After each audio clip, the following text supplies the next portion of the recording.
Let's return to This Week in America. Here's your host, Rick Bratton. Welcome back, everybody, coast to coast. This Week in America. Darkness Before the Dawn by Charles Gates Jr. is where it all began with his harrowing journey to find faith, not knowing what dawn was. He believed there was a deeper reason behind the mechanics of the events of his life that seemed almost orchestrated. He would often tell himself there must be a reason for the course my life has taken. A story with a thick plot like mine must lead somewhere. Now, in his quest for truth, for the light he believed would wash away all his wanderings and bring healing to his soul, Charles ran into many challenges, was even betrayed, nearly killed. In his book of poetry, he gives a voice to every echo of his heart that came back with only more questions. He highlights the events of his life that led to the tipping point in his spiritual journey. Charles Gates Jr., author of Darkness Before the Dawn, joins us on This Week in America. Charles, welcome to the program. It's great to have you with us. Thanks for having me, Rick. It's a pleasure to be here. I am looking forward to, I love what you've done with the poetry, the introspection you have, really looking forward to talking about it. What was the inspiration for you to take these feelings that you had and write about them in poetry form? What was the inspiration for your book? Well, Rick, when I first started writing, I didn't know what I was doing. Quite honestly, I knew I had this burning inside of me that felt like it was eating me from the inside out, and I didn't know which way to direct it. I didn't know what to do with it, but I know that it was eating me alive. And one day, or several days, I don't know when exactly, or what caused or pushed me to pick up the pen and just start writing. But that's what I did. I started writing down what came to my heart. I started writing down my feelings, and it was more musical at first, because my poetry stems from the hip hop bar system and all that. But I just needed a way to direct my feelings, and it became poetry. And sometimes I would write for 12 hours a day, just in my house, and I would just pour out everything that I was going through. And it's been a journey. Well, yeah, the book we're talking about is Darkness Before the Dawn by Charles Gates Jr., our guest on the program. I'll give you information on his website. You'll find him on Facebook. You'll find the book available at Amazon, all of that. So how did the personal struggles affect your poetry? It sounds like they really shaped what you were writing about, your feelings at the time. Yeah, they helped me find my voice. They helped me find a direction to go with my poetry, and they increased my passion. The thing that was burning inside of me wasn't only my pain, but it was passion for the things that I was going through, and for the motivator of my dreams that really gave me the drive to put it in a way that I could understand. And so I took my personal struggles and I made poems about them. I just wrote what was in my heart. And when it came time to put it in a book, I just rearranged the poems, and they flowed together like a story from the beginning of the book to the end of the book. But I was going through a lot of things during that time. It was a very dark area of my life, filled with much sorrow and grief. I lost my nephew. My nephew died, and then 2 months later, my daughter died.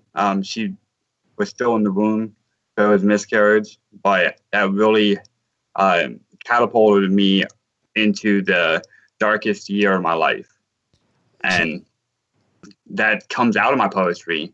It flows out. Yes. Yeah. The book is so personal. How did it feel when you finally had the published book in your hands? All of this that you've poured out, this is a journey that you were on to capture those thoughts, to write those thoughts, to publish the book. And there you are for the first time picking up a copy of your book. How exciting was that? Or what emotions, maybe even more than excitement, what went through you? I felt like I finally did something that was praiseworthy in my life. When I published my book, that was the first time in my life, at the age of 21, that was the first time anyone in my life has ever told me that they were proud of me for something. And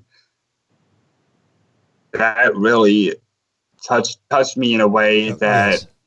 I knew I was making an impact on the world around me, the community around me, through something that I was going through. My story was affecting other people's lives too, but more importantly, it was helping me see the value of what I was going through, and that was not wasted. But when I held my book in my hands, I felt such pride and honor that, wow, maybe I do have a purpose. Maybe there is a direction that my life is headed toward that maybe I don't understand right now, but this is a sign of what this could be. This is a sign of there's something greater for me, for my future. My future looked a little brighter. And I was in the local newspaper, and people started recognizing me at the store and stuff. And they were I say, "Oh, it's him. I've seen him in the paper," and it really, really brought happiness to me. Oh, But it's yes. more than happiness. It's just this satisfaction at knowing that my pain could create something so beautiful. And help so many people. That's by sharing your story. There are so many people out there like you, and they see hope and inspiration in what you've done with your book, Darkness Before the Dawn, by Charles Gates Jr., our guest on the program. How did the audience react to your book of poetry? What kind of feedback are you getting? Well, when I first published my first book, my family and friends were all over it. They were so proud of me. And I would go to my cousin's house, and as soon as I get there, my family would be like, "TJ, did you bring your book?" TJ is my nickname. They're like, "Did you bring your book?" And I was like, "Yeah, right here." And I showed them the copy, and they would have me recite it, and they would recite it to one another and tell me how deeply it affected them, their heart, and really inspired them. And if it wasn't for my family and a few close friends, I wouldn't have even published the book. Quite honestly, I didn't want to publish it. I just wanted a way to channel my anger, my emotions, my sadness. I needed a direction to put all that, and this became the channel to where the river can flow out of me. My emotions could flow out of me, and I feel some type of release from my stress. But they found joy in it, and they found encouragement in it. They found edification for their soul, and it deeply touched me. But one of the greatest moments in my career is when I was at my one job a couple years ago, and the word got out that I was a published author, and everybody started requesting my book. Well, one day, a couple days after I sold about 30 copies in a shift, one of the housekeepers of where I was working came up to me with tears streaming from her eyes and told me that she could relate to my story, that our stories weren't the same, but that she felt like she was a part of my story. And that's my goal, is to incorporate those who read my work, who listen to my words. I incorporate them into the story. Because the truth is, we are all going through something, and we all Yes. need encouragement and Yes. hope and inspiration to pass through the darkness. And What a great it, story to be able to touch somebody like that, where your words, and you really didn't even realize it at the time, were taking this person from someplace dark to someplace where they really needed to be, and you gave them the impetus to get there. I mean, those are remarkable stories in with the family members and the people at work, and so many people that will read Darkness Before the Dawn all around the country, all around the world. You'll never know them, and you'll never know the impact you've had on their lives. But it's really significant by you deciding to share that story. When people read Darkness Before the Dawn, what are some of the takeaways that you hope they receive from the poetic story you tell?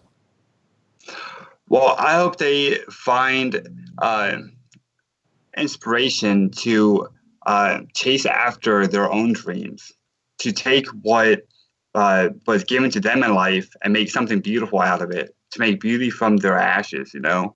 And whether that's art, whether that's music, poetry, screenwriting, whether it's just pouring all of yourself into your job profession, whatever that may look like to them, I want to inspire them to pour everything they are into those things. And that's all you can do is just pour yourself in, your heart, mind, your soul. Well, your with what emotions you've been through, that into.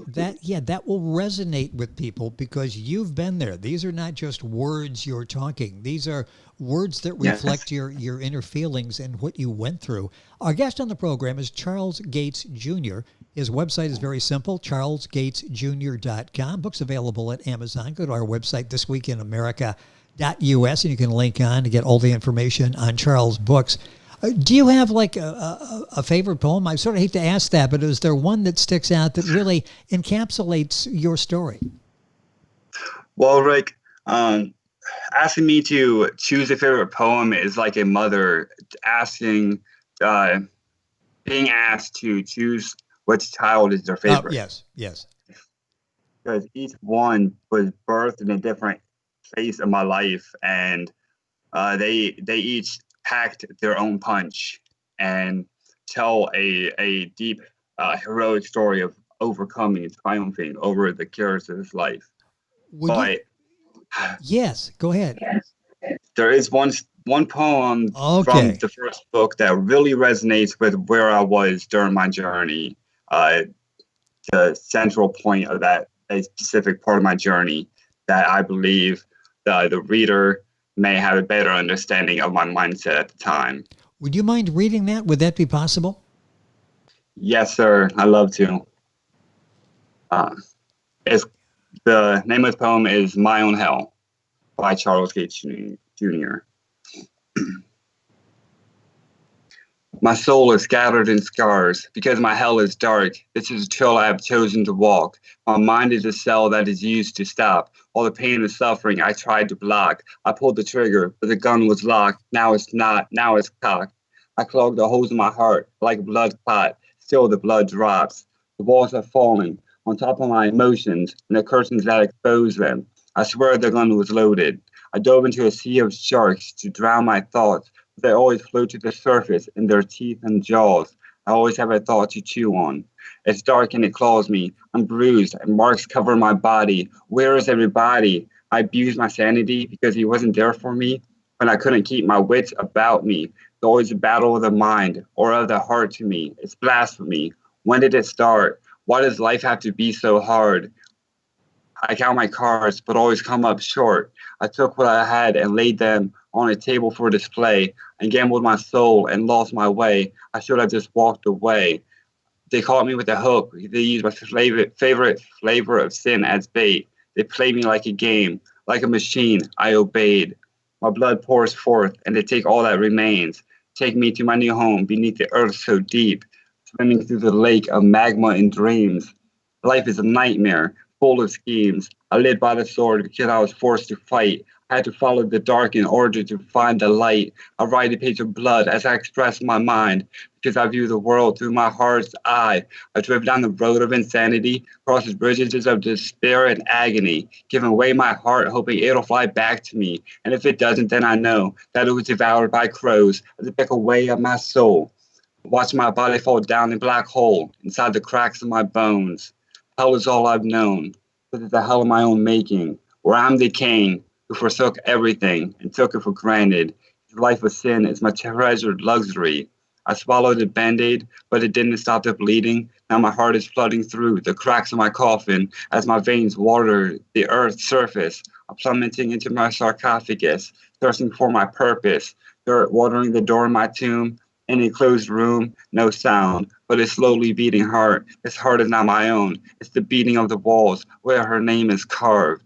My spine is broken and I can't walk, so they plead for me to crawl. I'm crawling with blood on my knees. I'm climbing over the stones life throws at me. I'm sorry, Mother, but I was told I could fly. I'm soaring somewhere through the sky, falling from their heights. I can no longer speak. My spirit has died. This is how it must end. This is goodbye. So well done and so powerful to imagine that you were in. How long of time did it take you to write that? I'm sort of thinking of reflection on where you were in your life at that time. Over what period of time did that transpire? How long it took me to write it? A lot of the poetry in my first book, I wrote most of them in a day each. Yes. Sometimes I would write 6 in a day. So it all varies. But when I wrote that, I was my girlfriend and I broke up. I found out she was very deceptive and that she was playing a lot of mind games with me, and it really made me feel like I was taken advantage of emotionally. Yes. And it really put me in a place where I felt like everybody around me was just not there. Like they were there, but they weren't rooted around me, so I felt betrayed. Well, yes, and all of this comes out in Charles' work. The book we're talking about specifically is Darkness Before the Dawn by Charles Gates Jr. Boy, time is going by so quickly. A few more areas I really want to talk about. You've mentioned other books as well. Have you written other books, and tell us about those? Yeah, I wrote a novel called From Darkness to Light, a Sinner's Memoir. That one is an actual novel. It's the memoir of my testimony of faith, but it's written in a form that really puts you in the story, and it really shows you from beginning to end how I found myself in that place. And in that book, it shows me like pouring out poetry and end up publishing a book in the book. And it's the way it intertwines with my poetry is unreal. It's beautiful. I had to quit. So there is a connection between the poetry and ties into your novel. And I want to talk about the first book. You spoke about the dawn after the darkness. The second book, the novel, you spoke about transitioning from darkness to light. Is the light and the dawn the same to you? Yes, Rick. In a way, they are. The dawn to me at that time in my life was a hope of what was to come. But spiritually speaking, I did not know what was to come. I just knew that the dawn comes after the darkness. If there's this much impending darkness over me, looming over me, I know that something grand is on the horizon. And it came with such a bright light in my life. And I didn't know it at the time, but my book of poetry was actually my spiritual journey of how I put my faith in Jesus, and it was my poetry was used to lead me to that point in my life where I had to make a decision of letting go of my hopelessness and my darkness and stepping into this light. And when I did step into that light, it illuminated the world around me, completely shifted my perspective on the world. And that comes out in my other poetry, which has not yet been published. I will be publishing more books of poetry, but Okay. yeah, so it ties into that. So the From Darkness to Light is the first half is when the part of where I am in my first book, and the last half is transitioning me to the next phase of my life. We're rapidly running out of time, but if you don't mind, I would like one more poem. You do such an excellent job in the writing and the recitation of those. Do you have another poem you could share with us? Yes, I do. This one is called The Dying Rose by Charles Gates Jr. Life came, camouflaged its death, a spark igniting within my chest. With compassion that couldn't be bottled, I drew my last breath and I stepped forth from the shadows, from the waters as shallow as a stone's throw, to the deepest of hollows that I wallowed within my soul. A light shone in the darkness that I thought would swallow me whole, and I saw love overcome violence. As a voice spoke in silence, I found myself in defeat in the battles that overshadowed me. For my lips have practiced deceit, and the web of lies that were spun from the cave of my own tongue have snatched me from my feet that I thought to move so swiftly. While all it took was genuine love and an embracing hug for my walls to crash around me. As the fires burned the life they stole, I embraced the unknown inside my heart of coal. As it shatters with the old, only to return warm and whole. A new name was carved on a white stone from the light of growth that bloomed from the dying rose. You do such an excellent job in writing and in the recitation and performing. Where are the books available? I mentioned your website and Amazon. Where's the best place to find out about you and to buy your books? That's the whole purpose of me setting up my website, is so that people can easily, without stressing over how to find it, so they can easily access it through charlesgatesjr.com/books. Again, that's Charles, CHARLES, Gates, GATES, Jr., JR/books. And that's all lowercase. If you go to that link, you'll find my book, both my books back to back on there. And it has a description of each of those books, and it has a buy now button that takes you directly to the Amazon link. And everybody knows how to use Amazon. Everybody has used Amazon. Yes. If not, here's a great opportunity to try it out, because you'll be very impressed with the work of Charles Gates Jr., our guest on the program. Before we leave, what do we have to look forward to? You do such a nice job in presenting those. Do you do any stage work where you're reciting your poems? Actually, I've been offered recently to travel a little bit and start performing my poetry. You might see a couple with that I made at home from a couple of years ago on YouTube somewhere, but I want to make them more professional. So if you look me up on YouTube, or even if you go to my Facebook page, facebook.com/Charles Gates Jr., I will be posting spoken word videos on there. Right now I'm building an in-home studio so that I can create a spoken word album that I will be releasing with the remastered version of my first book of poetry. And that I can't give you a time frame on that because I'm still setting up the studio, but my goal is 1 year from now, it'll be hopefully available. And on top of that, I'm actually in the process of designing my own clothing brand for my poetry. It has it's the blend of my poetry and the Holy Scriptures to help inspire other people who read it. They find hope in the apparel that you're wearing. And they have my poetry on there and stuff. And I'm very excited for that. I'm also working on other things behind the scenes. I have a lot of goals with my work, but I stay tuned to my website.